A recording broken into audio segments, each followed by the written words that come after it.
Since getting the Tikka, getting it set up and developing the loads, I've not actually had much opportunity to get out after foxes. This is my 4th trip out, and so far I've been lucky in that I've got a fox each time.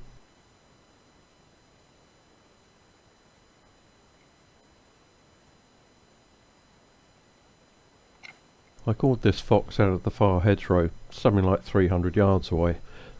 I'm using the Icotech 350 and the distressed rabbit call. I've got it set very low. You can't hear it at all on the video.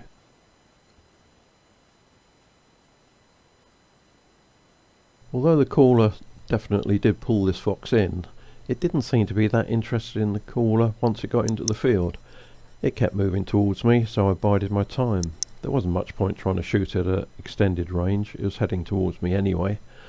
And it's always interesting to see how foxes behave when they're out on the stubble.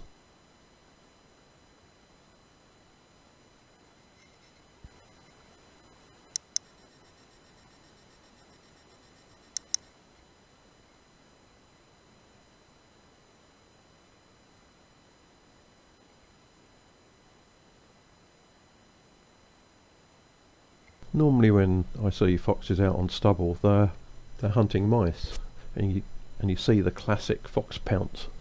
But this time there was no such activity, and it appears that it's just looking for earthworms. It certainly stopped and had a quick munch every now and again.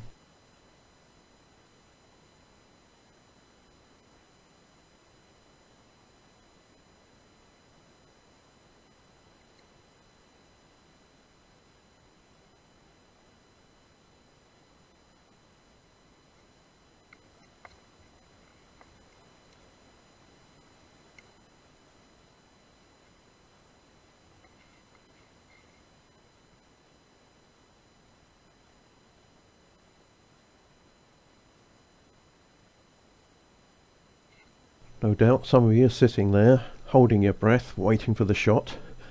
One of the reasons I delayed taking the shot was that this fox is actually right off to the right of me, and I'm sitting in a high seat, so I'm trying to get skewed round to the right in order to keep up with it. And it's actually not a very comfortable or particularly stable shooting position. In the end, the fox does start to move down to me much closer and is probably heading towards a partridge pen that is just behind me, so I had to take the shot at that point.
One very good condition dog fox with a particularly good brush on it.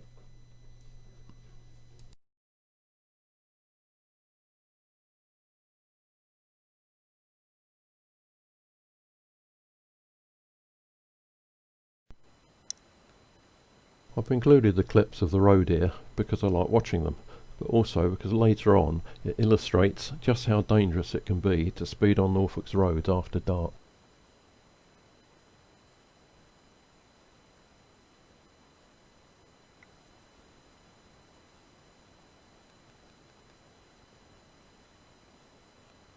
The road behind the deer is only about 200 yards away, so I'm watching them with a completely unloaded rifle. The car speeds along behind them, stops about 200 yards down the road, and someone gets out. That's what spooked the deer, sending them off to the right. The car was only stationary for a couple of minutes and then drove off. Probably 5 minutes later, police car turned up, put on the blue lights, and at that point I was pretty certain that the car had actually hit a deer. I drove round to see what was going on, and sure enough there was a very large red hind lying in the road, and a police officer wondering how the hell he was going to move it.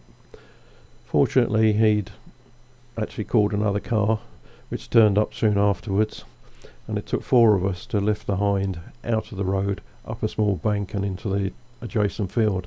Just be aware that if you are going to speed on Norfolk's roads after dark, if you do hit a big red, you're likely to end up dead, which is exactly what happened to a friend of mine.